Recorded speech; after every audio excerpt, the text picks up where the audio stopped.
प्रवचन और गलातियों 4:6 हम देखेंगे कि इतना वंडरफुल परमेश्वर जो है, वंडरफुल गॉड जो है, जिसको पुराने नियम के जो संत भी थे, इंक्लूडिंग मौसेस भी उनके बीच में है, शामिल है, वो कोई भी उसको खुदा बाप कह के नहीं पुकार सका। वो सब डरते थे। क्या करते थे वो सब? हम कहते हैं ना कि मौसेस के जितने मौजज़े कोई नहीं कर सकता, कितने मिरेकल्स उसने किए। हम कहते हैं ना, याद रखते हैं ना ये बात, अब्राहम परमेश्वर का दोस्त कहलाया। हम ये सारी बातें याद रखते हैं, लेकिन एक बात याद रखें कि आपका कितना बड़ा प्रिविलेज है, आप कितने ही आशीषित लोग हैं कि वो जो पुराने नियम के संत थे, वो जो पुराने नियम के नबी थे, वो परमेश्वर को खुदा बाप नहीं कह पाए। लेकिन हम जो हैं, हम मसीह यीशु के द्वारा खुदा बाप को हे अब्बा, हे पिता कहकर पुकार सकते हैं। Hallelujah, hallelujah. हम क्या कर सकते हैं उसको? जी, पुकार सकते हैं।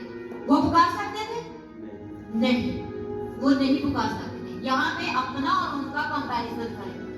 वो इतना परमेश्वर से डरते थे, उन्होंने फिर भी मौजज़े किए, वो फिर भी परमेश्वर के हजूर चलने की कोशिश करते थे। यहाँ पर हमारे अंदर 24 घंटे परमेश्वर का आत्मा है, हम उसे हे अब्बा, हे पिता कह के पुकार सकते हैं, हम उसके साथ फेलोशिप कर सकते हैं, और हम फिर भी वो काम नहीं कर पाते। क्यों?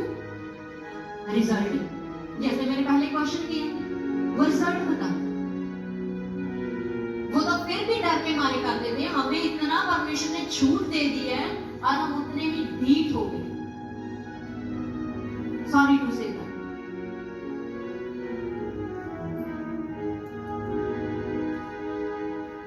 जो पुराना नियम था ना, वहां पे महायाजक होते थे।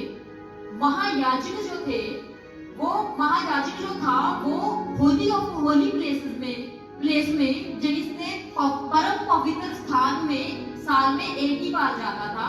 डे ऑफ अटोनमेंट के ऊपर, प्रायश्चित के दिन के लिए जाता था, साल में सिर्फ एक बार। वो भी महायाजक भी वहां पे जाके खड़े होकर लंबी लंबी प्रार्थनाएं नहीं कर सकते थे। वो वहां पे जाते जरूर थे, लेकिन फेलोशिप के लिए नहीं जाते थे।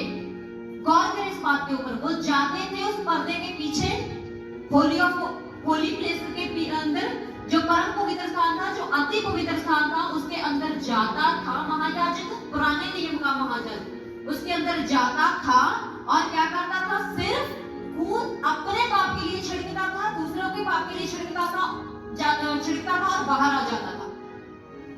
क्यों? क्योंकि अगर वो ज्यादा लंबी प्रार्थना वहां पे करने लग गया ना, बाहर के लोग जो है वो समझ लेंगे वो मर गया परमेश्वर की हजूरी में।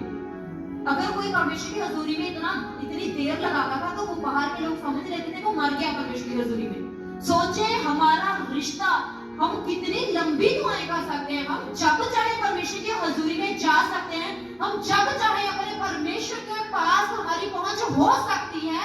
उन लोगों की पहुंच नहीं होती थी। वो लोग तो संगति के लिए जाते ही नहीं थे परमेश्वर के पास। वो लोग तो फेलोशिप के लिए जाते ही नहीं थे।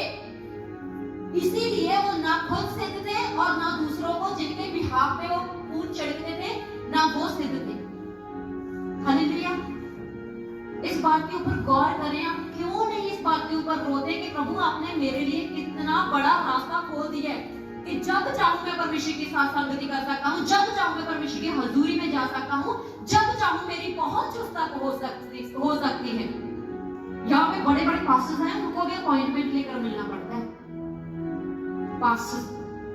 लेकिन अब हमने परमेश्वर को क्या समझ रखा है?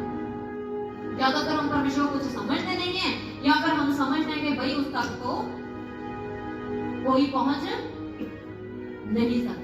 दो बातें, या तो फिर हम परमेश्वर को बहुत हल्के में लेते हैं, या फिर हम हाथ जोड़ते हैं, भाई परमेश्वर तक तो कोई बोले पहुंच ही नहीं सकता। ये दोनों बातें गलत है।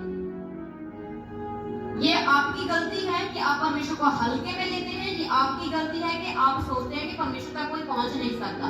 परमेश्वर तक आपकी पहुंच है मसीह यीशु के द्वारा। Hallelujah, hallelujah.